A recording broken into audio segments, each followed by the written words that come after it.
Welcome very much. Thank you very much, both of you. I'd like to introduce you all to these two wonderful teenagers. So we've got Christie here. Would you like to give us a little bit of a wave? And Hannah. Thank you very much. Thank you. Welcome, Hannah. Both of them in year 10. So both of you have had a little bit of an interesting time this last term, a very important term in your schooling. And I thought perhaps we could start with just talking to us. Perhaps, Hannah, you'd like to start talking to us about what happened in lockdown, what your school provided for you, what they didn't provide, and how it all went. So when we first broke up for lockdown, they sent loads of work, which was a nightmare to get done. But then after Easter, they made the work less so we could get it done more. And then on the 15th of June, I went back to school every Monday for 5 weeks. Yes, so just once a week. And what was that like? It was good. I found it better than normal because there wasn't loads of people and it was easier to study and stuff. Yes, so nice small classes. Very nice. So what did they do with the other half of your class kind of thing? Did they meet on a different day? Yeah, so each tutor came in each day because there's 5 tutors. Yeah. Okay. Now, Christie, obviously you're in a completely different part of the country now. I think schools mostly have been doing whatever they could do, haven't they? So did you have a similar experience to Hannah? What happened for you? Yeah, I think for me it's actually been at the beginning I thought, okay, the work's okay, this is fine, because my laptop was broken at the beginning. So I had handwritten work and everyone else was having a completely different experience from me. So everyone was doing their online work and saying it was so stressful, but I was just doing my handwritten work and it was fine. I was like, yeah, this is good.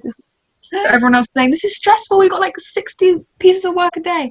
And then so I got my laptop fixed, so I had to go back to online work. And then we did loads of work and I was kind of stressed out about it, so we did it all. And then it turns out it didn't even matter. All the work was actually it's fine, we're going to start again because so many people have missed out gaps in it, so we're going to start afresh. I'm like, I worked so hard, so that was super stressful. But now I feel like I'm on top of everything. I've just got a few things I need to finish up. So did they have you in at all once schools opened up a little bit? Yes, I think each form it was a bit like Hannah said, but instead of a day, each form had a week. Yeah. So we'd all have our own week, and then I think we had 2 weeks each. Okay. To go back to school. Yeah. And it was okay because everything was just cleaned, hand sanitizer everywhere. It was good. Nice. It must have been very hard for the teachers, hey? Definitely. Very, very hard for the teachers, yeah. So, interesting thought that I've just had. How do you think you are then, both of you, at working on your own? Because this has really shown you, hasn't it, how good that is. So, Hannah, what do you reckon? I'm terrible. Just can't. Yeah. Christie? Same. Yeah. I feel like at the beginning, it was harder because I was at home. You're not in school, so you don't have that teacher looking over you and saying, okay, now you have to do this, now you have to do that. You're on your own schedule. So at first I wasn't doing enough work, and then I kind of made myself a schedule and I followed that. And then online lessons, that kind of helped me. But still, I feel like it's harder because you're not on that schedule, if you know what I mean. Yeah. Do you think maybe it's been quite good for you in some ways, though? If it was hard, but you had to do it? I mean, Hannah, do you think you've got better at it over the weeks and weeks and weeks? Months? I don't think so, to be honest. Really? Yeah. Okay, so you're just really looking forward to actually more normal anyway. As close to normal as they can manage in September, huh? Yeah. I've never missed school more. Who'd have thought it, hey? Who'd have thought it? And I'm the next thing I was going to ask you, can we have a worst moment and the best moments of lockdown? I'm guessing that then for both of you, one of the downsides of lockdown has definitely been the way school has gone. Have there been any other things that you found really hard about lockdown, either of you? I feel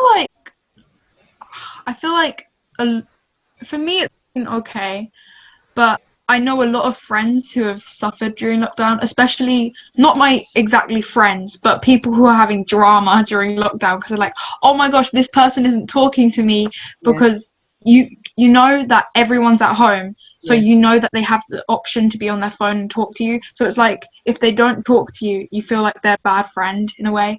And it's harder to keep relationships for some people because they like going outside more. Okay. This is kind of social media at its worst. Yeah. This is when... Definitely. Yeah, yeah. What about you, Hannah? I think at the start it was definitely really hard because I was constantly at home, and there was like school is supposed to be separate from home, and when it's like brought into the home and you can't even escape to like go to the park or whatever, it was really hard. Yeah. It's better now. Yeah, yeah. It seems a long time ago now, doesn't it, that first part of lockdown, but when we couldn't even really go out at all, that really was quite something, wasn't it? It's you and whoever in four walls.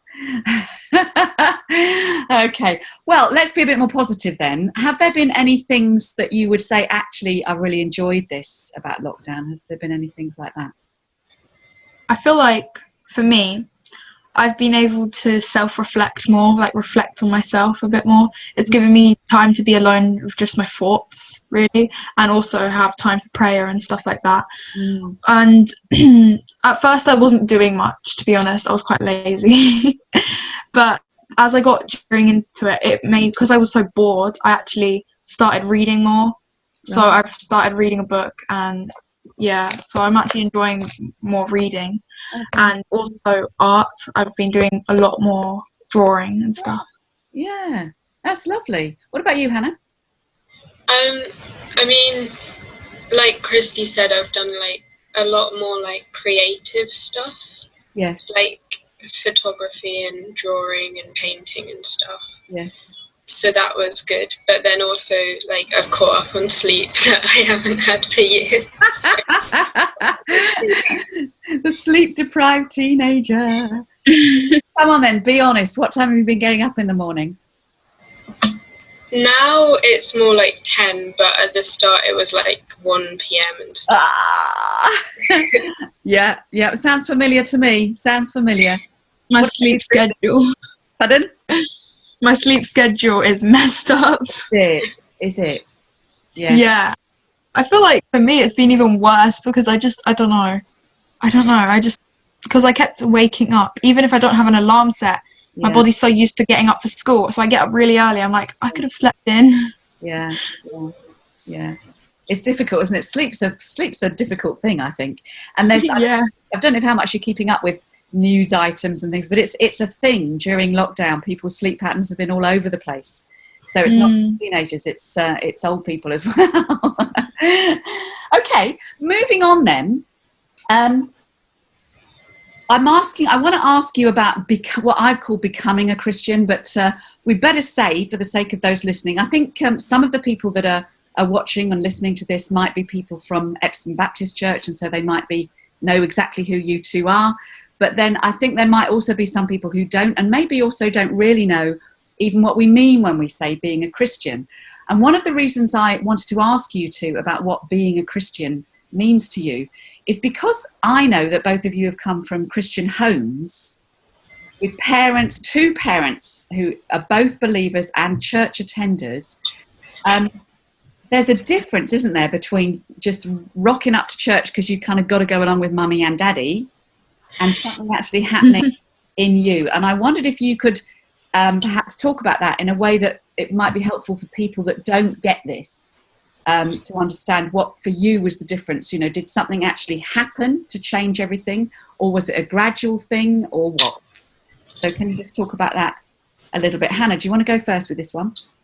I think when the first time I properly believed that I remember properly believing was when I was actually away from church. I was at a camp, and I think when you're separate from what you've always done, it kind of makes it more real for you. Yes. And then you understand God more, because it's not just coming from your parents and the people you've known since you were born and stuff. Yeah, yeah, yes, yes. And since that time, do you feel like your relationship with God has grown and matured? Definitely, yeah. Yes. And what causes that, do you think? I think it's caused by like his love and like the fact that you've experienced it once, you want to experience it more and more and more. Because right, like, yeah, you just want to be like Jesus. Yeah, wonderful. How about you, Christie?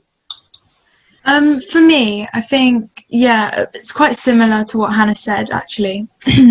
Because when you've grown up in a Christian family, you think, oh, it's just the right thing to do.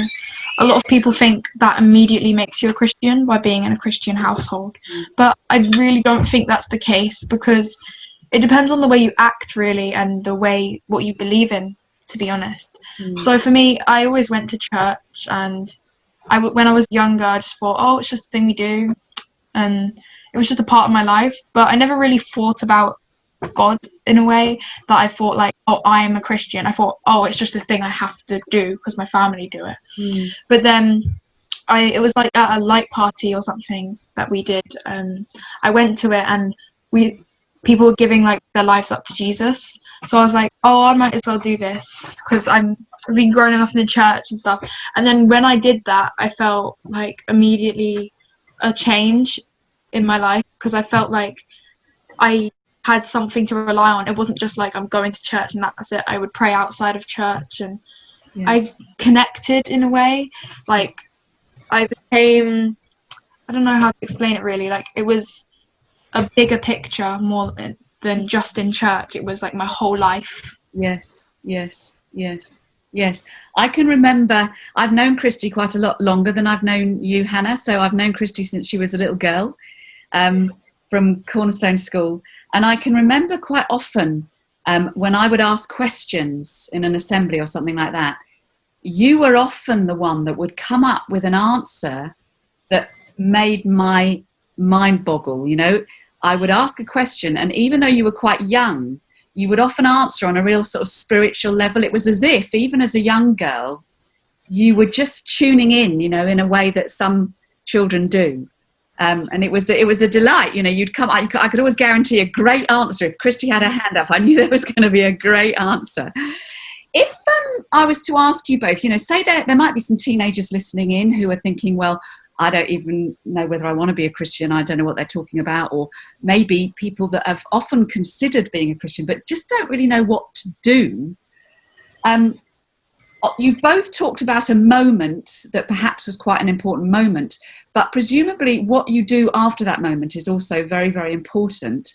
What would be your sort of number one bits of advice to another teenager that's saying, I want that relationship that you've got, I want to get to know God? What would you advise them to do? I think you just need to find the right people, to be honest, because if you're in a group of friends, say for example, that aren't all Christians, and you want to become a Christian, it can be hard at times because these people don't know about God and they don't know about it. So if you say, oh, I'm going to become a Christian, they'll be like, oh, right. But I think it's good to find someone that you can trust to help you along that journey. Like find a Christian friend or a pastor or someone you can talk to about it. Or if you're on your own in this situation, I think it's good to just read the Bible and try praying, and something might happen. The Spirit might talk to you. Yeah. Wonderful. Thank you. What about you, Hannah? Yeah, I agree with Christie. You need like friends around you who also believe, because if you're on your own, then it's really hard to like stay with God. But also, like, I find that worship music helps a lot, because it's not like, it's like scripture, but it puts it out and it like explains it more to you. And then I find it's easier to hear God through music than other things. Yeah, totally agree with that. Yeah, wonderful. Okay then, moving on again, I just wondered whether either of you feel like you've got anything that's you would love to just share, either a Bible verse that has been particularly important to you recently, or something that you feel like you've learned, particularly in the last 4 months, that's very relevant for us. Hannah, do you want to tell us first what you've got? There's this verse in the Bible called that's Jeremiah 29:11, and that's quite famous, but the words are so true, and it's, I know the plans I have for you, declares the Lord, plans to prosper and not to harm you, plans to give you a hope and a future. And I think that shows a lot in lockdown as well, because it shows that he still has plans for you, and he knows that this is happening for a reason. Yes. And he can use it for the good. Yeah. That actually changes everything, doesn't it? It changes everything about lockdown, about COVID, about the future. If that's all true, then that makes everything different. It's wonderful. Thank you. How about you, Christie? Well, actually, I've been, we had like 2 days where I attended like a little group, because you can't go out much, but it was like bubbles. And we had this kind of event, and it's called Youth Unmute. So it's a thing to try and get youth to talk more about their faith and not be silenced. And actually a good verse that I think relates to this very well is it's about Moses in Exodus 4. He says, Moses replied, I have never been a good speaker. I wasn't one before you spoke to me, and I'm not one now. But because a lot of teenagers and stuff are like, oh, I don't want to talk about it, it's kind of embarrassing, or they're really nervous to talk. But God was like, you're doing this, you're going up there and you're freeing my people. So he literally said, okay, if you can't talk, I'm going to get you a speaker. If you can't do this, I'm going to do this. I'm going to make your staff turn into a snake. So like, whatever you do, even if you find it really hard, I think God will always find a way to help you speak to God. And I think these are the 3 things that we got told. It was like, wake up, you got to be awake. Don't let things of the world infiltrate your mind. So you've got to be awake when you're trying to be a Christian. You can't let everything like steer you in different directions, if you know what I mean. Yeah. You've got to rise up. You've got to be confident, because I know it's really hard, especially in high school, for a lot of people, and the world we live in now, social media, like people are quite scared to talk about their faith. But you just need to be confident, like try and be more confident. You can pray and have friends, and that will help you. And you've got to speak up. You've got to use your voice and tell other people. Yeah. Brilliant. That sounds really brilliant. Excellent. Well, thank you both ever so much. Have you got anything else you want to add just before we finish? Yeah, I think a lot about what we were saying earlier, when people worship in different ways, like music, how Hannah was saying. I feel like everyone can talk to God in a different way. So like, we had events like in my old church and stuff like that, and I feel like I've always talked to God in very different ways than most people. But not that it's a bad thing or a different thing, but like, I think it's good to talk to, we all have different talents and gifts, and we should use them to try and like help with our faith. Yes. Like for me, it's poetry and art, and I know that Hannah did some paintings when we were in church, and they were really good. And so I think it's a good thing to know. Yeah. That's really great. It's been so nice to talk to you, and lovely to catch up with you, Christie. I'm so glad you're doing so well. So thank you both very, very much, and enjoy the rest of your day. Thank you. You too. Okay then, bye. Bye. Bye. Bye, Cathy.